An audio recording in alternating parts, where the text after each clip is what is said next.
Thank you everyone for joining in for the session today. So the purpose of this session was just to kind of give you an overview about the basics of Canadian corporate tax.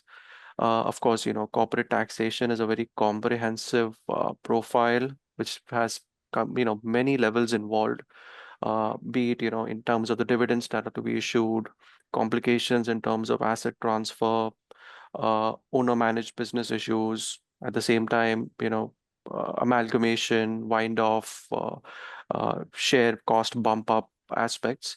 But what we are going to discuss here is more from a layman perspective for the interest of the wider audience. We are starting with fundamental basics of Canadian corporate tax. And subsequently, as and when we have sessions, we would kind of layer it more in detail and make it more nuanced based on the type of audience involved. Just a few housekeeping points. If you have any questions, you can put it in the chat box, or we'll try to schedule at least 10 to 15 minutes at the close of the session to discuss any questions or clarifications that you may have. So that would make it, much more of a seamless experience.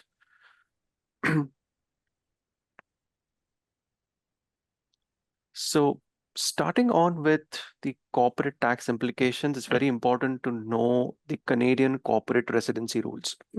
So residency plays a very pivotal role in determining any entity or individual's tax implications in any country.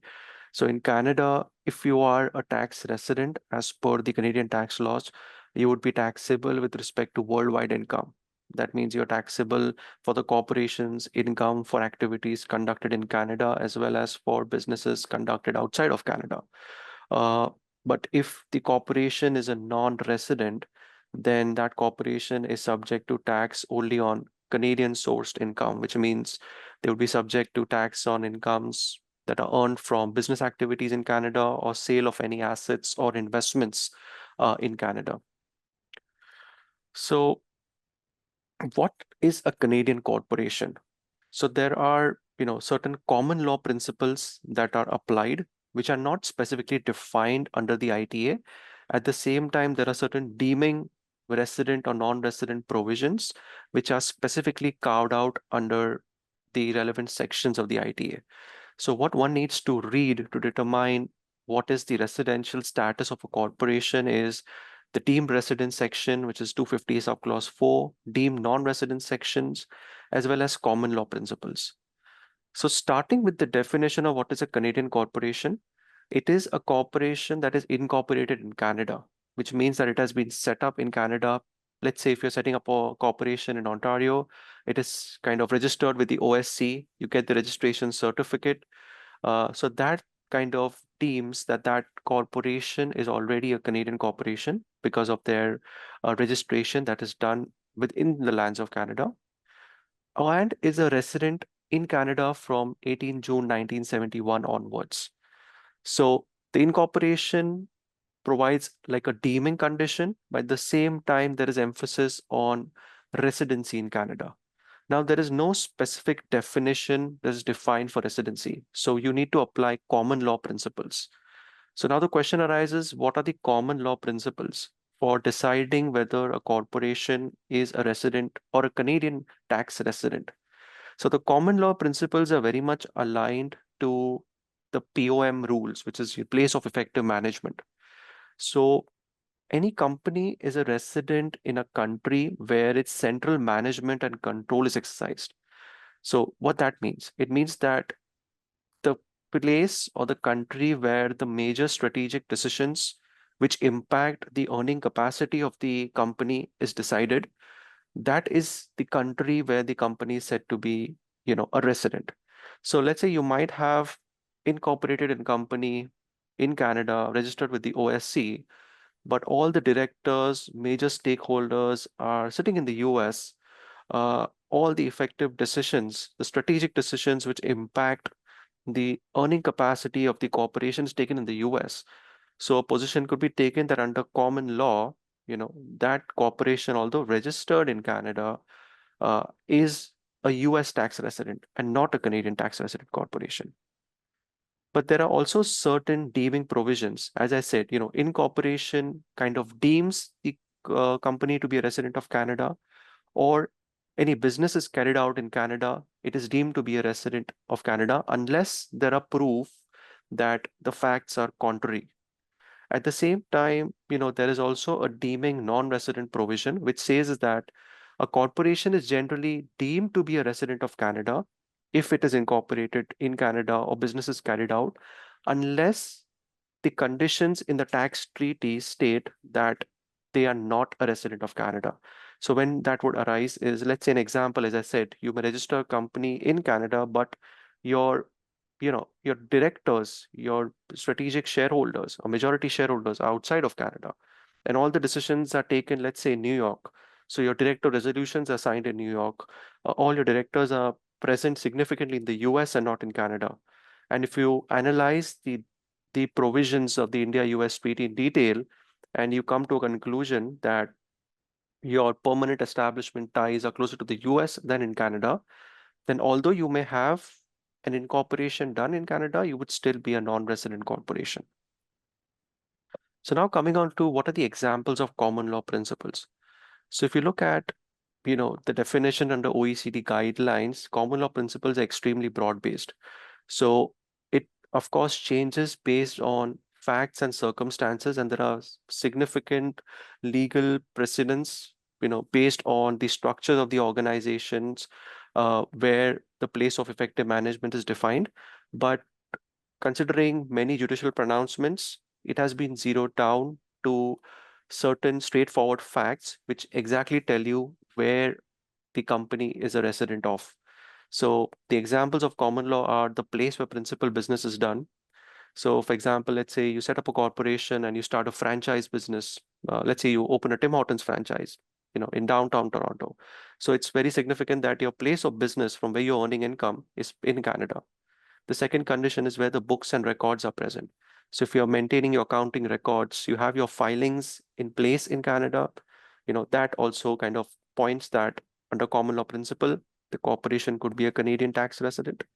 At the same time, your bank accounts maintained. So if you have bank accounts in Canada, outside of Canada, but where are the significant funds located at?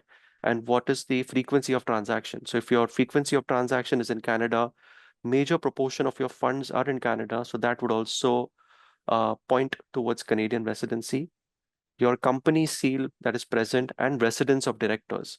So directors mean, the key management personnel. So you may have multiple directors, but there are certain key management personnel who are very pivotal to the functioning of any organization. So, you might set up, let's say, a franchise of Tim Hortons and have three shareholders, of which one is a passive shareholder who has just put in money. At the same time, you have one person who has the knowledge of running a restaurant, running a cafe. They are involved in day-to-day management, and that person is physically present in Canada and is a Canadian tax resident as per their individual filings. Then although you might have certain directors who are not actively involved or not present in Canada significantly, the corporation setup would still be a Canadian resident corporation. Now, there are very critical nuances concerning a CCPC, which is Canadian Controlled Private Corporation, and non-CCPCs. Uh, so before we start discussing, the tax advantages, characteristics of a CCPC, it's very important to understand the legal background and the intent of the Canadian government to give advantages to CCPC and encouraging formations and activities of Canadian controlled private corporations. So if you look at, the total tax revenue that is collected from direct taxes in Canada across the years, a major proportion comes from individual taxation. So individual taxation on an average contributes to 69 to 70% of the direct tax collection at a federal level. But it's very important for Canada in general to have as many small businesses set up. The reason is because they directly add more to the labor force. So your corporations basically invest in manufacturing, they invest in, infrastructure. At the same time, they generate employment as well. So if you see, the corporation taxation is more beneficial in terms of the effective tax rates, in terms of advantages, with the primary intent of encouraging Canadians to kind of move towards entrepreneurship, to set up a corporation and engage in active business. So if you see for CCPC, most of the tax advantages or the criterias are more directed towards active business. So active business means, where you have investments in manufacturing, you have set up an infrastructure, or you are actually conducting a business of trade, business of services, and the like. But CCPCs are tax punitive for passive income. So let's say if you are setting up a private corporation and you invest in real estate and you're earning rental income from that real estate. So such an income is said to be passive, where the owner doesn't have active involvement in that business. So if you kind of try to take the tax advantage rates for rental income or capital gain income, so that's very punitive for a CCPC, because any capital gains or passive income is taxed at 50.17 in Ontario.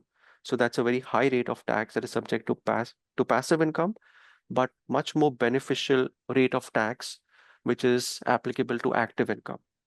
So before we start deep diving into the criterias for CCPC, it's very important to understand what is the definition of Canadian controlled private corporation.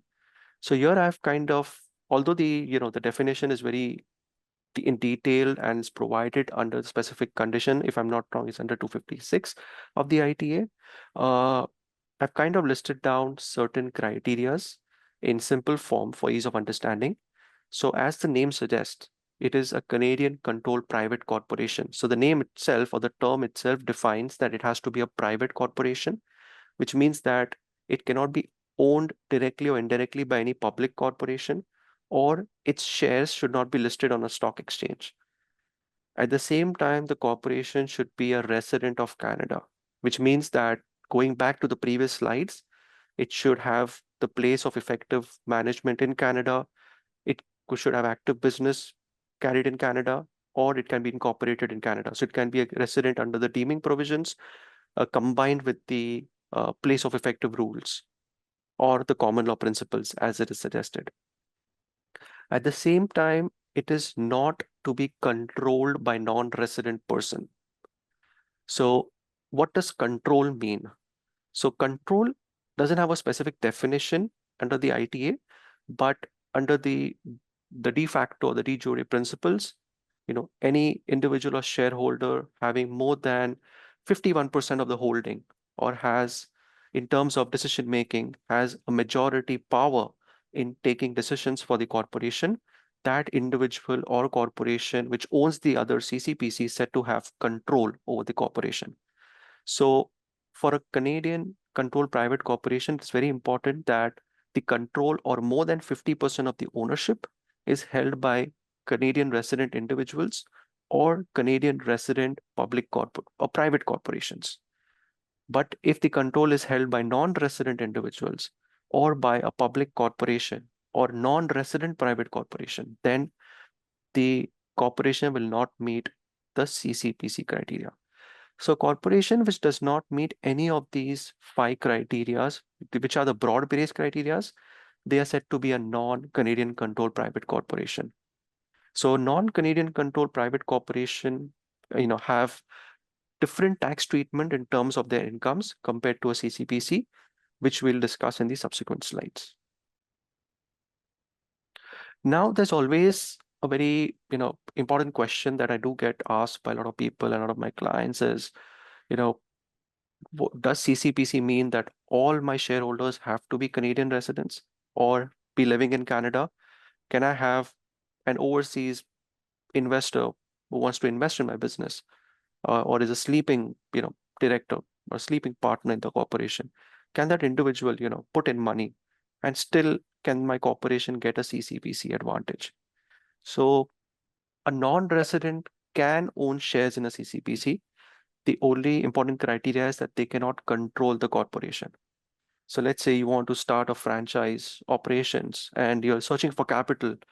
You have, 4 individuals who are willing to become shareholders of the corporation, 3 of which are Canadian tax residents living in Canada, filing returns as Canadian tax resident. You have an overseas investor in the Middle East who is willing to help you out or willing to fund by buying shares of your corporation.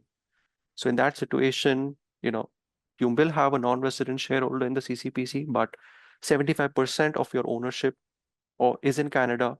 The decision-taking ability will reside in Canada. So in that situation, although you have a non-resident shareholder, you can still be qualified as a Canadian-controlled private corporation. So here I've kind of replicated an example from the interpretation bulletin, which is IT 458 R2. It is accessible online as well. And there are a lot of examples in terms of structures based on CRA's experience and their opinion on whether it constitutes to be a CCPC or no. So in this example, you have a corporation A. 50% of that is owned by Canadian residents, and 50% of the corporation is either owned by public corporations and or non-residents. So in this case, the corporation A is a CCPC as it is not controlled by non-residents, public corporation, or a combination of both. So in this case, both of them are have equal ownership. But in case if the non-residents or public corporation had 51% ownership, in that situation, the corporation would lose its CCPC status.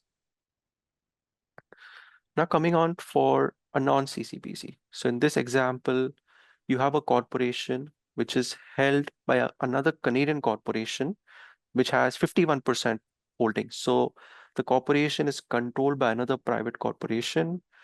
However, this corporation is kind of owned by non-residents. So in this case, the corporation A will not be a CCPC because although it's directly owned by a Canadian corporation, its indirect ownership, that is ultimate ownership, is by non-residents. So it will lose its CCPC status, or we cannot be considered to be a CCPC. The third example is basically a sandwich non-resident corporation example. So in this case, you have corporation A. 51% of that is owned by a Canadian corporation, which is also a private corporation.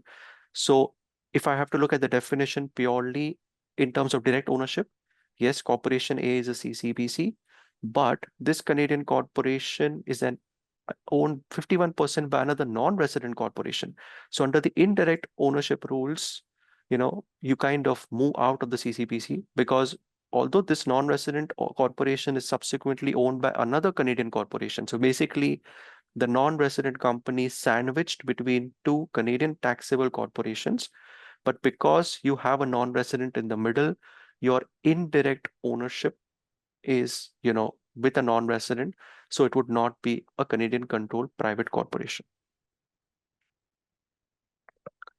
Now moving on to the high-level tax advantages of a CCPC. So the biggest advantage is that you get a small business deduction. So small business deduction basically ensures that you are taxed at a lower rate compared to a standard Canadian corporation on the first 500,000 of active business income. So the emphasis is on active income. So you might have a Canadian controlled private corporation, but let's say out of 600,000 of the income you earned, 450,000 is from sale of a property which was held in the corporation, and only 50,000 was earned through any active consultancy or any realtor services provided by that corporation in general. So in that situation, your beneficial SBD or small business deduction rate would be applicable only on the 50,000 of your active income. So this beneficial rate is only applicable to active income, not to passive income. So you cannot consider the income as a whole. And the reason I'm emphasizing it repeatedly is because a lot of people have a different interpretation. Just because you have a CCPC, the general interpretation is that you are entitled for, a very beneficial tax rate. But when you go at the time of filing return and you realize that they had a significant amount of investment income parked in the corporation, and they realize that it's a huge tax bill for them because of punitive tax rates for passive income, that's when the confusion arises. So if you're advising your clients or trying to set up a corporation, very important to note that active business income is paramount for getting the small business deduction. So here I've tabulated the flow of tax rate at a federal level. So these rates are purely at the federal level. There will also be a top up for the provincial tax rates based on the province that you're based on. So the gross tax rate is 38%. That is for a Canadian corporation and also for a corporation with small business deduction. You get a federal abatement of 10%. This abatement is provided to compensate for provincial taxes that shall be levied separately. And then you get a general rate reduction of 13%. And in this case, you get 19%. Sorry for the typo in the second column. So you get a 13% general rate reduction for Canadian corporation, and Canadian corporation, the SPD reduction, you get a 19% rate reduction. So effectively, your tax rate, if you are not a CCPC, you would be taxed at 15% federal. And if you're in Ontario, you would be taxed at another 10.5%, so 26.5%. But for Canadian corporations, you would be taxed at, at 9%. And if I'm not wrong, could be around 3 to 5% of provincial taxes. So your rate on the first 500,000 would be significantly lower if you're a Canadian controlled private corporation. Now moving on to the other tax advantages, which are on the outside basis. So previously we were discussing, the tax rate advantages for a CCPC on the inside basis, that is within the activities within the corporation. Now, what are the tax advantages for a shareholder? So a shareholder who owns shares of a CCPC, once they are selling off those shares, or let's say, they kind of get acquired by another organization, or somebody else wants to take over their business, wants to buy out their corporation.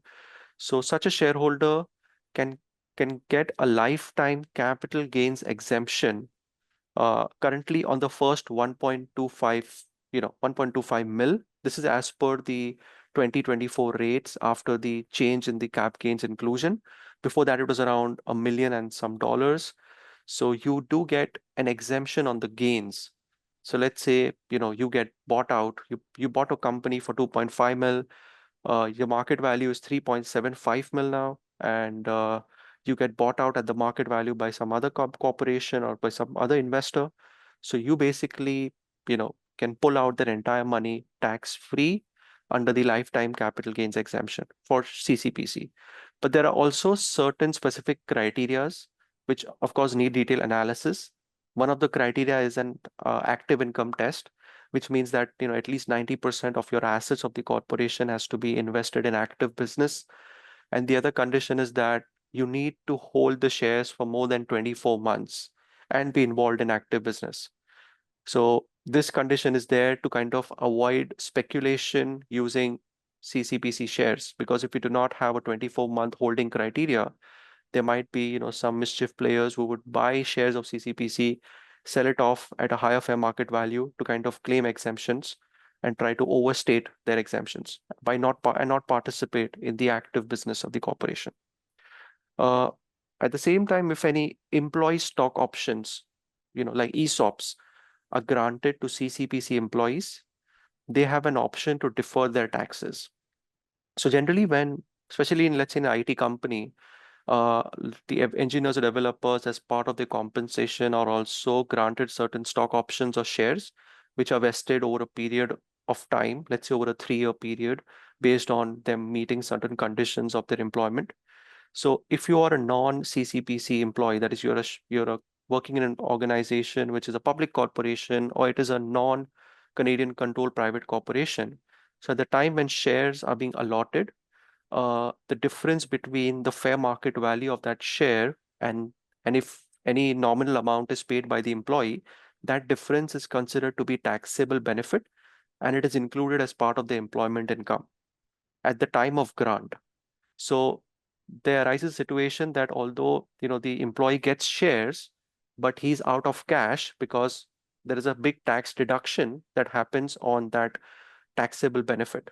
But for CCPCs, this taxation, which is the difference between fair market value and the amount paid by the employee, if any, has to be paid only at the time when they actually sell the shares. So if you're allotted ESOPs of a CCPC, the advantage is that you don't have to pay taxes when you're granted or allotted shares. But whenever you choose to sell the shares is when you need to pay your taxes. So you are not in an out of cash situation with regards to your taxes.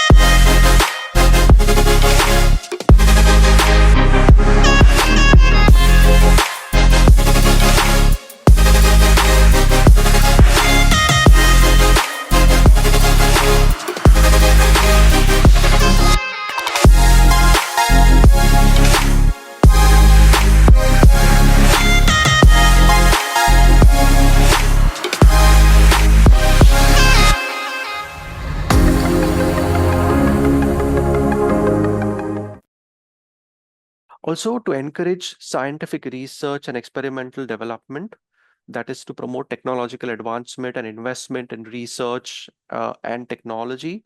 The federal government allows CCPCs to get credits on qualifying expenditures that they make towards research. The earlier limit was around 3 mil, but in the fall legislative announcement that happened just at the start of this week, the intent is to increase the limit to 4.5 mil. The bill is still to be tabled in the parliament and has to go to due regulatory process. But the earlier limit was around 3 mil. So you can get investment credits up to previously 3 million, but now up to 4.5 million of the eligible expenditures uh, from the government. So that kind of encourages Canadian controlled private corporations to kind of invest in research, because a good amount of the investment is recovered back from the government through the SRED program. The rate at which non-CCPCs can claim the SRED is 15%, but for CCPC it is 35%. So of course, there is a considerable advantage if you are a software company or trying to, develop a new software product, or you kind of, also if you're part of a clean energy initiative and your project meets the criteria defined under the SRED program. Although I'm not an expert in SRED claims, but you can always, look up under the CRA guidelines and also discuss with specialists who are like, experts in claiming SRED claims to decide whether your startup or your venture, which you're kind of starting and investing, whether it meets those criterias. And you can also figure out, such incentives, which are many times lost because there are a lot of even incentives at the Ontario provincial level, which are applicable to software companies or even for entities setting up manufacturing units, which can be explored as a tax saving incentive. So we did speak about the lifetime capital gains exemption on gains on sale of CCPC shares. At the same time, if a Canadian controlled corporation owns shares of another CCPC, and let's say that corporation doesn't have significant value anymore, and if you dispose of those shares, or let's say the shares are worthless now, that the corporation that you had invested hasn't really delivered returns up to the mark, or it's under insolvency or dissolution. So basically, the value of your investment is a loss because there is no fair market value left. So this loss is generally a capital loss because it's a loss against your investment. But for CCPCs, if the loss is on sale of shares or write down of shares of a Canadian controlled private corporation, that loss is not considered to be capital loss, but it's considered to be an allowable business investment loss, also known as ABIL. The advantage of an ABIL is that, unlike capital losses, which are allowed to be set off against capital gains, ABIL can be allowed to be set off against any other source of income. Uh, but the condition is that you can carry it back 3 years and carry forward 10 years. So that's an additional advantage that you get, that even if an investment is made in a CCPC company and you kind of make a loss on those investments, you can still use that loss against any other income. Now moving on to general tax administration and filing compliance. So for a corporation, unlike for individuals, partnerships, and trusts, where you need to have a 31st December year end, corporation is under no obligation to have a 31st December tax year end. So they can decide their own tax year. So let's say, if if an individual in India has a corporation which follows the 1st April to 31st March fiscal year end, and they have set up a corporation in Canada after migrating to Canada, and for convenience purposes, they want to kind of ensure that their fiscal year end is aligned with the Indian fiscal year end for some reason. So they can choose to have, a corporation year end on 31st March. The condition is that the fiscal period cannot be more than 53 weeks. So your start date and end date of a fiscal period has to be within the 53 weeks timelines. There can also be short year ends for corporation. So let's say there is the incorporation year. So if you incorporated a corporation on 1st December and you decide to have your year end as 31st December. So you will file a short year end return for the first year. That is for the period from 1st December to 31st December would be one tax return. And then you would have another tax return from 1st Jan 25 to 31st December. Similarly, if you have a dissolution, of course, your corporation is no longer under existence. So let's say you have a 31st March year end return, but you dissolved your corporation, let's say in September. So you would file a dissolution return from 1st April to end of September, that is date of dissolution. Similarly, if there is an acquisition of control, so if you are if it, let's say Mr. A had 51% shareholding of a corporation, and he sold half of his holding to another individual, and now his shareholding has reduced from 51% to 25%, and other individuals are now collectively gained control of the corporation. So that's said to be an acquisition of control. So the date when the acquisition control takes place effectively becomes the start of a new year for the company. So there is basically stub period returns for that corporation, which means that your fiscal year is split into two halves. One half is the period when you had the original shareholding, and the other half is the period when you had the new shareholding. So that's called the acquisition of control and stub period returns. Similarly, if there is an amalgamation of the corporation, there is effectively a change of control because let's say corporation A buys out corporation B. So corporation B will have a change of control uh, in their structure. So there would be an amalgamation return or short year-end return up to the date of amalgamation. The deadline of filing the tax return is 6 months at the end of each tax year. So based on your tax year end, you need to file your return within 6 months of the same. So let's say if your tax year end is 31st March, your deadline to file the corporate tax return is 30th September. If your tax year end is June 30th, you need to file it by 31st December. Let's say if you decide 2nd October to be your tax year end, you need to file it by April 2nd. So it has to be within 6 months of the year end, which is decided at the time of setting up corporation. If in the case you decide that you need to change the year end of the corporation, that can be done as well, but you have to file a request with the CRA in the appropriate form, and that will have to be updated in CRA records. And subsequently, you may have a short year period, that is, you're kind of rectifying your year end. So you would have one return at the correct year end and the other return as a stub period to kind of get your year ends aligned to the updated timeline.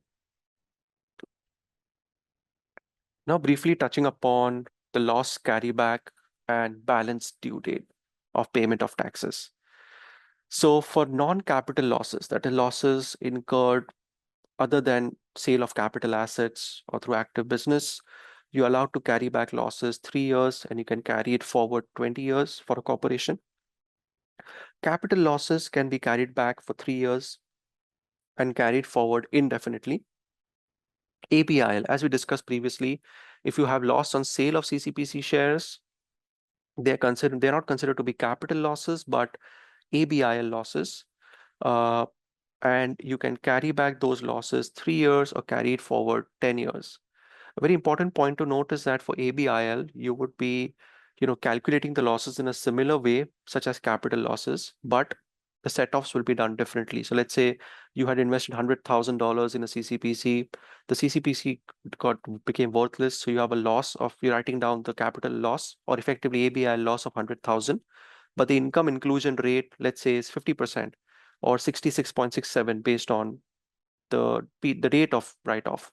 So, your ABIL would be the 50,000 or 66,000 based on your inclusion rate. And, that loss will be allowed to be carried back 3 years or carried forward 10 years. Now coming on to the balance due date. So for CCPCs, if your tax balance was greater than $3,000 for the current year or private year or the previous 2 years, the advantage for CCPC is that they can make quarterly installments rather than monthly installments. So that helps in a lot of cash flow saving and cash planning. So they don't need to worry about monthly tax outflow. But for a non-CCPC, installments will have to be paid on a monthly basis. So every month, you kind of calculate the tax estimate based on previous year's returns filed. So there is a specific prescribed formula for deciding your tax installments for the current year. And if you're filing tax returns through softwares, you will find that your T2s also have an enclosure in the initial pages where they do compute your estimated tax installments for the next year. So you could follow that. If you fail to make, timely quarterly, monthly installments or do not pay it as per the prescribed amounts, there's always certain interest that has to be paid for shortfall or delay in payment of quarterly or monthly taxes. Apart from the quarterly or monthly taxes, there is also one final tax balance estimate that is to be paid. So let's say if you have 31st December year end, by 28th Feb, you can, based on the total income that you earn for the year, you calculate your corporate tax liability, reduce it by the amount of installments you already paid, and you can then pay the balance taxes within 2 months to avoid any additional interest for delay in payment of taxes. So that's the 2 months limit is for a non-CCPC. But for a CCPC, you get additional 1 month. So basically, you kind of make that payment 3 months after the year end. So if you have a 31st December year end, you kind of make the balance tax payment by 31st March instead of 28th Feb. The prescribed form for tax return is T2. So T1 is generally for individuals, T2 is for corporates, and T3 is for trusts. And T5013 is the return for partnerships. So T2 will be your prescribed form if you're filing, let's say, corporate tax return for the first time. Of course, all guidance is also provided on the CRA website on the type of forms, and there are specific CRA guides which provide step-by-step instructions on filling the relevant information in the form. Now coming on to computation of income and CCA, which is also known as capital cost allowance. In layman terms, you can call it tax depreciation. So as you know, there can be book depreciation, which is, based on the prescribed regulations under ASPE, IFRS, company law, wherever applicable, or it can also be done on an estimated basis by the accounting team. But there are certain rules prescribed and certain class of assets specified for which prescribed rates are determined by the ITA, so on which you claim capital cost allowance. Similarly, in computation of income, when you're accounting for income, what you do is you kind of account for your incomes, you account for your expenses based on all the cash outflows, you book for accrued expenses. Uh, Similarly, under IFRS and ASPE, you also have to factor in if you have unrealized gain or loss on investments, you kind of factor that as well as part of your accounting income. So your accounting income may have realized income as well as unrealized income. But from a tax standpoint, computation of income is different from accounting. To give perspective, any unrealized income uh, or income which has not been received or to be recognized is disregarded for tax purposes. So if you kind of, account for unrealized gains or loss on investments based on mark-to-market adjustments, those need to be backed out while you're calculating taxable income. At the same time, if there have been any fines or penalties paid for delay in regulatory purposes, you would be booking that as an expense in your books, but that will be disallowed and added back for tax purposes. Any meals, entertainment expenses, there is a 50% allowance of these expenses. So let's say if you spend $10,000 towards meals, entertainment, which is accounted in the books, you will be allowed deduction of only 5,000 of that and not the 10,000. Similarly, any donations paid are subject to add back. If there are any personal expenses, that expenses not related to the business have been accounted for, you kind of back it out or you add it back to your net income as per financial statement. So the book to tax reconciliation is generally done in Schedule 1 of T2. That's the schedule where you find all the adjustments. So what you do is you basically start with the net income as per your financial statements.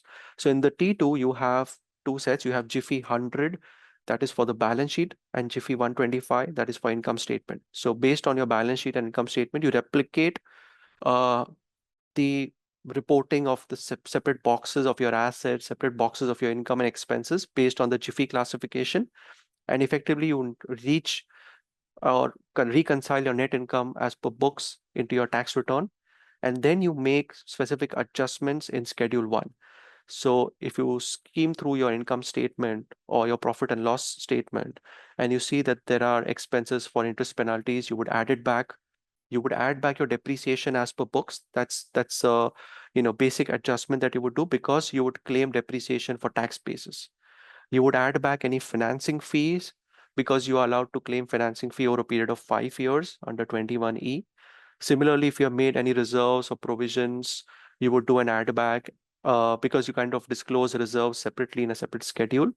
So here I've tried to just very basic high level adjustments that are to be replicated in a schedule 1, but your adjustments are not limited to these items.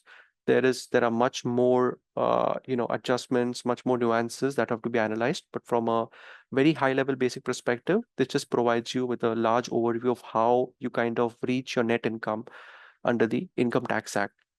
That is, you start from the book income and then you make those adjustments, make the relevant additions, back out the relevant deductions or exclusions, and reach at your taxable income as per your books. Now, coming on to CCA. So CCA, or you may say tax depreciation, but for brevity purposes, you call it capital cost allowance. It is a discretionary deduction, which means that, let's say you have you're in a taxable loss position, you may suspend claim for CCA, or because you may want to anticipate claiming that subsequently when you have positive income, significant positive income next year. So it's not mandated that you need to claim CCA, and the amount or the value of the undepreciated asset is called UCC. So the value which is not depreciated, it gets carried forward for the next year. CCA is to be claimed only where asset is put to use. So you may have bought an asset, let's say you bought a machinery, but because you did not have sufficient demand, you did not actually put the machine into use for manufacturing for whatever reason, or basically you bought the machine, you have the invoice, you have capitalized it in your books, but for some reason, for some equipments or components missing, you haven't been able to put that machine into effective use. So you cannot claim CCA for that period because the asset is not put to use. Similarly, the year when you make the purchase of the asset, there is a half year rule, which means that you only claim 50% of the allowable depreciation. Uh, Now, I've just briefly touched base upon certain class of assets. This is not exhaustive. It's just a small subset of the various classes. You can always look up to the specific class, and each class has specific defined definitions. So based on the asset acquired, generally what you would do is you would look into the invoice, look into the description. If you're a tax professional filing returns or filing returns for yourself, for your corporation, try to see whether it meets the definition of the criterias, and then you can get the beneficial tax rate. So for example, for passenger vehicles, which is specified under class 10, you get a 30% CCA rate. Class 8, which is furnitures and fixtures, you allow 20%. If you have computer software equipments, which are not currently mentioned in the table, but just providing an addition to that, you can claim a CCA, 50% or 55% based on your defined class of that software or computer hardware that you have acquired. For buildings, if it's a non-residential commercial building or it's a manufacturing factory warehouse, you can claim a higher depreciation for manufacturing because, of course, they have increased wear and tear. For non-residential buildings, 6%, and buildings in general is 4%. Uh, there is also AII, which is Accelerated Investment Incentive. So for any assets which are purchased after 20th November 2018 and before 2028, there has been certain changes in the AII, just to add, under the fall legislation, but haven't currently factored in for the discussion because they're still being tabled and under deliberation. So coming back to the AII rule, so if you have purchased an asset after 20th November, for the first year, you are allowed 1.5 times the depreciation rate. So you're able to claim a higher depreciation for the first year, factoring that, so basically no half year rule applies where AII is applicable. So as per law, there is a half year rule, which means only 50% depreciation is allowed in the first year. But under the AII, that is, if you purchase assets anywhere between November 2018 till 2028, you're not subject to half year rule and you claim higher depreciation. And the reason for this AII was to encourage investment in assets and infrastructure so that there is more capital investment by corporations and to reward them for making investments in capital by way of providing additional tax depreciation. So here I've tried to put an example that if you did not have AII, your depreciation would say if you bought an asset of 20,000, that is furniture for 10,000, sorry, your CCA rate is 20%. But since this is your first year of purchase, you basically get only 50% of that CCA. So basically you claim $1,000 as CCA. So your UCC at the end of the year is only 9,000. This is under the normal provisions. But with AII, you basically do not have to apply the half year rule, but you get 1.5 times your depreciation rate. So you basically get 10,000 into 20% into 1.5 times. So basically with AII, you claim 3,000 as your CCA. So you get a higher tax deduction for making investments. So that effectively, largely concludes our discussion. We just now left, I think, with around 10 odd minutes. So I'll just go to the chat box to see if you have any questions. Can we change the Mhm. financial year with CRA as the first year return had an incorrect year end? Yes, you can. You will have to file a letter. So if you just broadly search change of year end process plus CRA on Google, you will find the prescribed form and you also find the address where you need to mail the letter. So you would have to, mail that letter and send it out. Please clarify it with exactly 6 months or 179 days. So if you say the wording says on or before 6 months from the end of your fiscal year end, unless it falls under holiday. I don't think so. The law specifically mentions about 179 days, but that's an interpretative condition. But generally, if let's say if you have a 31st December year end, if you add up 6 months, you have a 30th June filing deadline. Yeah. Does AI apply to assets? Yes, it applies to all assets under the incentive scheme. What about corporation is incorporated in Canada and there is foreign ownership of 50% or more? Yeah, so if there is foreign ownership of 50% or more, you have to look at the place of effective management. You have to go back, who are the directors? The company may have foreign ownership of more than 50%, but is the business primarily done in Canada? If that's the case, are the directors or key management personnel working in Canada? Are major resolutions being executed there in Canada? In that situation, if those conditions are pointing towards Canada, your corporation would still be a Canadian resident corporation, but it will not be a CCPC. It will be a non-CCPC because your foreign ownership is more than 50%. So your control is with non-residents, but you have a Canadian controlled corporation. At the same time, if your directors or significant, key personnel are based outside of Canada taking decisions for the corporation, and if your company is recognized to be a tax resident in any other country, then you may want to analyze the provisions of the tax treaty. And under the deeming rules, under 250 subclause 5, you may be considered to be a deemed non-resident. But of course, you need to read it and analyze it with common law principles. So, okay, I think I have another chat. Okay, thank you. So any other questions? If you want, if your question is detailed, you can just unmute yourself. You can ask your question with the other directly. Awesome. I believe we are good. So thank you. Yeah. Thank you. Yeah. Can you please, so there's another question. Can you, from Abraham? So can you please shed a light on dividend declared by our small business owners? If Yes. time permits. So, yeah, of course, I would say I was planning to cover it in a separate presentation because dividends itself is a detailed topic. Yeah. But what I can just broadly touch upon it is, there are different pools of dividends. If you're a small business owner, you have two separate pools. I would say three separate pools. One is, on the income where you're subject to small business deduction tax rate. So that's called, the SBD pool, which is also known as the non-eligible, pool, non-eligible income pool. The second is incomes where you're taxed at standard rates. Let's say your CCPC earns more than 500,000. So you get the lower rate on the first 500,000 and you are taxed at a higher rate on the balance. So that becomes part of the general rate income pool, which is known as the GRIP balance. And the third is the CDA pool, which means that let's say you had an asset and you sold the asset, you're subject to 50% tax rate. So the balance 50% is said to be, a CDA balance, which is your capital dividend account balance. So based on those balances, you declare your dividends. If you are declaring from a non-eligible pool, which means from a pool which is taxed at lower rate, the investor is subject to a higher tax. That is, the shareholder receiving dividends, non-eligible dividends, is subject to higher tax. At the same time, if you are declaring out of the eligible pool, it is more beneficial to the shareholder because they're subject to lower tax. And if you're declaring dividends out of your CDA pool, it's basically tax-free because that's the income which is not subject to tax. Yeah. Yes, of course, we would be, in due course, would be kind of creating a separate session purely on dividends. And as I said, it's a very detailed and nuanced discussion.